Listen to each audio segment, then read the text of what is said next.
জঙ্গি দমনে বাংলাদেশের অর্জনটি তা আন্তর্জাতিকভাবে স্বীকৃত হয়েছে, সেটাকে ধরে রেখে আমরা মনে করি যে আরো আমাদেরকে এগোতে হবে। কিন্তু একটা অভিযোগ এমন আছে যে আওয়ামী লীগ সরকার আসলে জঙ্গিবাদের নামে মানুষকে এক ধরনের জুজুর ভয় দেখায়, আসলেই তাই কিনা সেই প্রশ্নের জবাব নিয়ে ফিরবো। তার আগে নিচ্ছে একটা ছোট্ট বিরতি, আমাদের সঙ্গেই থাকুন।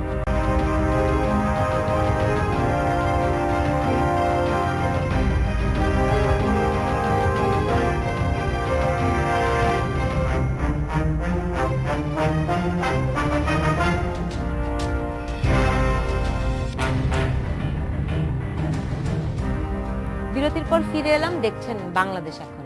জনাব শওকত মাহমুদ, আপনার কাছে আসলে জানতে চাই যে অনেকেই অভিযোগ করেন যে জঙ্গিবাদের নামে সরকার বা আওয়ামী লীগ সরকার এক ধরনের জুজুর ভয় দেখায়, আসলে কি তাই? মানে বিএনপির ভারপ্রাপ্ত মহাসচিব যখন সরকারের চোখে এক নম্বর নাশকতাবাদী, তো এতেই তো পরিষ্কার বোঝা যায় যে সরকার আসলে এই বিরোধী দলকে এই জুজুর ভয় দেখিয়ে এবং মিথ্যা অপবাদ দিয়ে, মিথ্যা মামলা দিয়ে শায়েস্তা করছে। কারণ সরকার কেন জানি এমন একটা আতঙ্কে ভোগে যে কয়েকটা লোক জড়ো হলেই বোধহয় সরকারের পতন হয়ে যেতে পারে।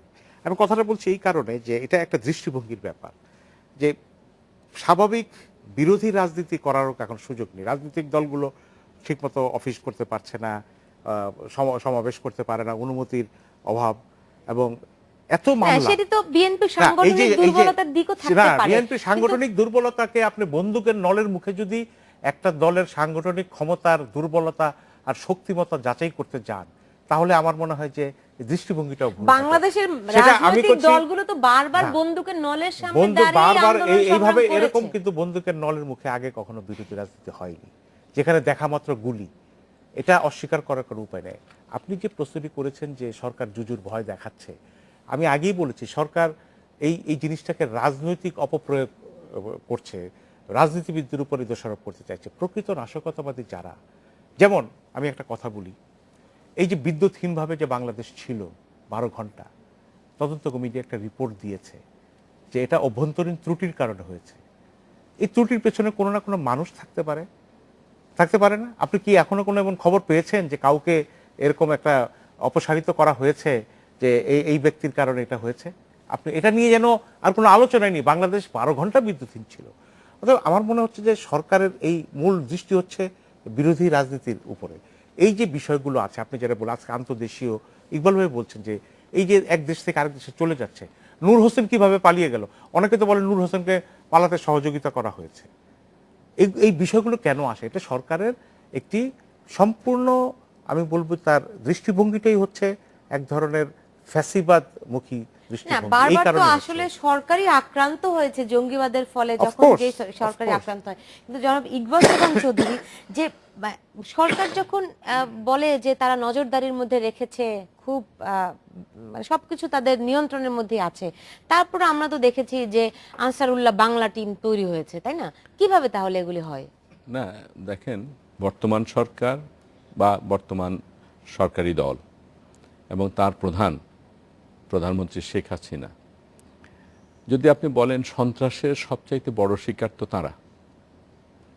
প্রধানমন্ত্রী, তার উপরে কতবার তার জীবন নাশের জন্য হামলা হয়েছে, তার সর্বশেষ 21শে আগস্ট গ্রেনেড হামলা, কিবরিয়া সাহেব, আহসানুল্লাহ মাস্টার, এইভাবে।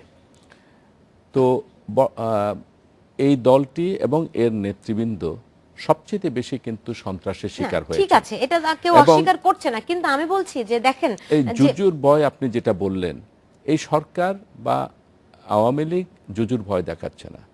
এই জুজুর ভয়টা তো আজকে আন্তর্জাতিকভাবে রিপোর্টে বেরিয়ে আসছে।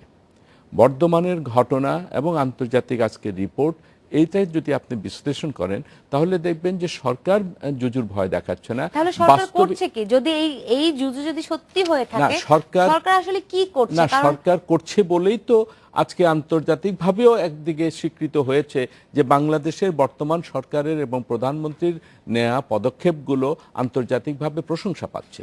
আপনি যদি সেটাকে যদি কোনোভাবেই স্বীকৃতি না দিতে চান, মূল্যায়ন না দিতে চান, বা আপনি যদি এক চোখ বন্ধ রাখতে চান, তাহলে রাখতে পারেন। কিন্তু বাস্তবতা হচ্ছে যে যে সন্ত্রাস তৈরি হচ্ছিল এখানে, যে জঙ্গিবাদকে আশ্রয় প্রশ্রয় দেওয়া হচ্ছিল দীর্ঘদিন বিভিন্নভাবে রাজনৈতিকভাবে সরকারি মদতে, সেখানে বরং বর্তমান সরকার অনেকটা সেটা অবদমন করার জন্য পদক্ষেপ গ্রহণ করেছে এবং সেই পদক্ষেপগুলো যে শেষ হয়ে যাচ্ছে তা নয়। এবং আমি মনে করি যে আজকে আবার বলতে চাই যে এই একে অন্যের প্রতি ব্লেম গেম করে বলতে পারবেন যে বর্তমান সরকার ব্যর্থ হয়েছে, বর্তমান সরকার এই করছে ইত্যাদি ইত্যাদি, এর দ্বারা কিন্তু আপনি ওই যে সন্ত্রাসী কর্মকাণ্ডের যে ক্ষতি তার থেকে কিন্তু দেশ এবং আসলে রাষ্ট্র, ব্লেম গেমের মাধ্যমে আমি মনে করি অপরাধীরাই লাভবান হ্যাঁ, হয়। আমি মনে করি যে যে এদেশের রাজনৈতিক দল এবং এই অঞ্চলে যে রাষ্ট্রসমূহ আছে তাদের মধ্যে একটি রাজনৈতিক সদিচ্ছা তৈরি হতে হবে যে এই সন্ত্রাস আমরা দমন আশা কারো করছি সেই একার রাজনৈতিক সদিচ্ছা, সেই কমিটমেন্ট রাজনৈতিক দলগুলো, রাষ্ট্রগুলো দেখাবে। যে প্রক্রিয়া শুরু হয়েছে আমরা আশা করি তা সফলতার দিকেই যাবে। আপনাদের দুজনকে অনেক ধন্যবাদ স্টুডিওতে আসার জন্য। দর্শক আপনাদেরকে অনেক ধন্যবাদ এতক্ষণ আমাদের সঙ্গে থাকার জন্য। আপনারা সবাই ভালো থাকুন, সুস্থ থাকুন এবং অবশ্যই নিরাপদে থাকুন।